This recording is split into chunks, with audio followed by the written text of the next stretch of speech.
Litchfield, Palmerston, Darwin, and now Alice Springs for the last 5 years. Now I understand Impex. We all know that's great for the top end. In terms of here though, can we adapt some of that thinking? And I guess my question to both parties is, why not be a little bit visionary and say, we've got a possibility of a major project right here in Alice Springs that won't be government funded. It'll be the biggest kind of private investment in Alice Springs being the Melanka's block. Why cannot we see these developers, meet with these developers, even if it means catching the plane and going to Queensland and putting some sort of incentive in place to get that project up off the ground, because obviously there is some problems there, whether it be bank lending, whether it be financial situations to do with the GFC, whatever it is. This is not the first time I've raised it. I've written letters as part of the Chamber Innovation Group. I mean, we can do it for major projects like Impex in the Northern Territory. Why can't we do it on a smaller scale for a project in the centre of town that will drive confidence, population, new stock, and something that will benefit everybody? Okay. Robin, if you want to respond to Sammy and then you can respond to the other. Look, Sammy, just briefly, the public service of the Northern Territory, we value it. In fact, a lot of members on our side of government, on our side of Parliament, I should say, and the Country Liberals, have been employed by the public service throughout Australia. We have no intention of breaking it down. I think most people here tonight have heard Terry Mills speak very openly and very frequently about the fact that all frontline public servants in the Northern Territory, their jobs will be safe. It's public servants that earn over $110,000 that do not necessarily provide any essential services, that are there in a fairly insignificant and wasteful capacity.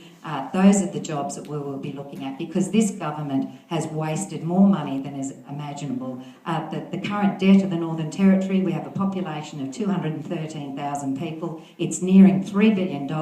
The interest repayments per day are $650,000, and in 4 years' time it's projected that that debt will increase per day to $1 million. So when you ask the Labor Party how they are going to pay for the public service, that is an excellent question, Sammy. How will they pay for this continuing waste of the Labor government? Okay. Robin, I'll get you, if you want to answer Dallas's questions as well regarding development and Melanka. Do you want to just sort of tell us the guts of it again, Dallas, about... I just think we've heard, we've discussed, it's been in and out of various media, all media.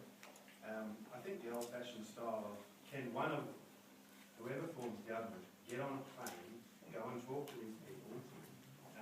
We need some sort of incentive, similar to the incentives that were around Impex, in order to get it off the ground and up and going. It is so valuable, so important, it will be a major driver for Alice Springs, showing corporates that are investing in the town, such as Bunny, Woolworths, all the different franchise chains, that, hey, you know what, there is business confidence here, there is growth here, and you know what, there's also accommodation.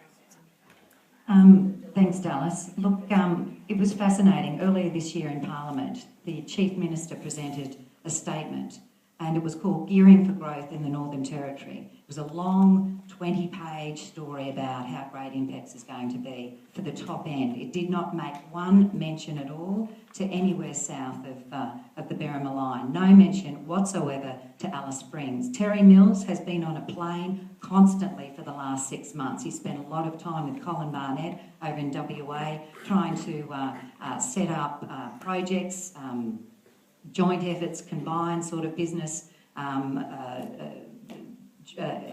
enterprises to get things happening throughout the Northern Territory, and that includes Alice Springs.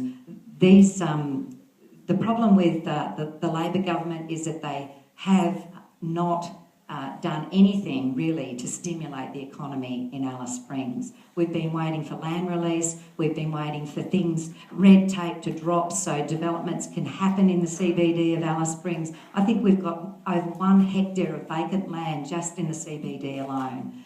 It just hasn't happened under this government. They're not committed to Alice Springs, they never have been. They've never properly funded any project that I can think of in the last 10 years. For example, Kilgariff has gone on and on and on. Why has this subdivision, this housing subdivision, taken so long? It is incredible. In any other jurisdiction, it would be unheard of. Thanks, Rod. We'll get Labor to respond to that.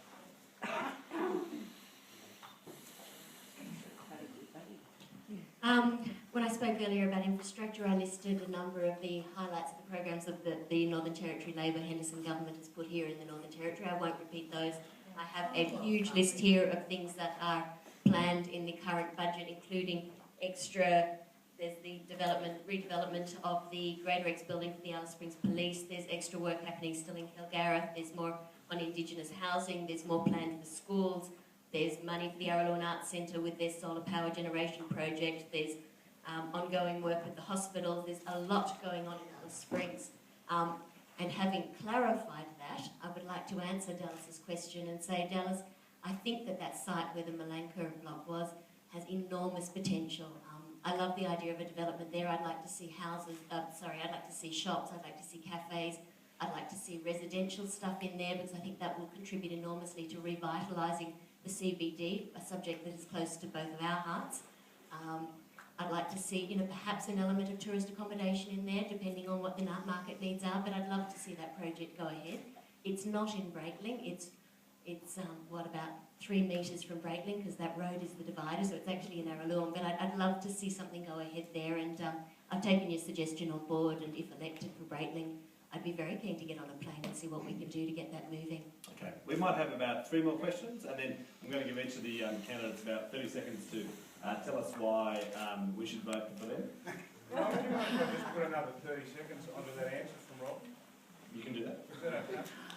Dallas, you raise a very important point. I mean, Melanka's is it's not necessarily a major project, but it's a project of significance that will have a positive impact for Alice Springs. To me, it's general business. Coles wanted to set up another site in Alice. They were negotiating to put the Coles on that site under a development. Would have been a positive thing. They went to the Chief Minister's office, they tried to negotiate, it hasn't come through for whatever reason that may be. But to me, that is a job of government to get over there and negotiate. And of course, a change of government will do exactly that. I just don't think it's, I'm not playing down the concern, I think it's a real concern, it's a real issue.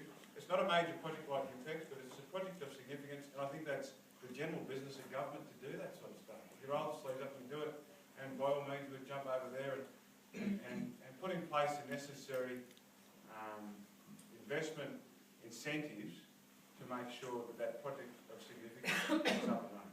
Okay. I gave you extra time to respond. I'll give you extra time to respond to that.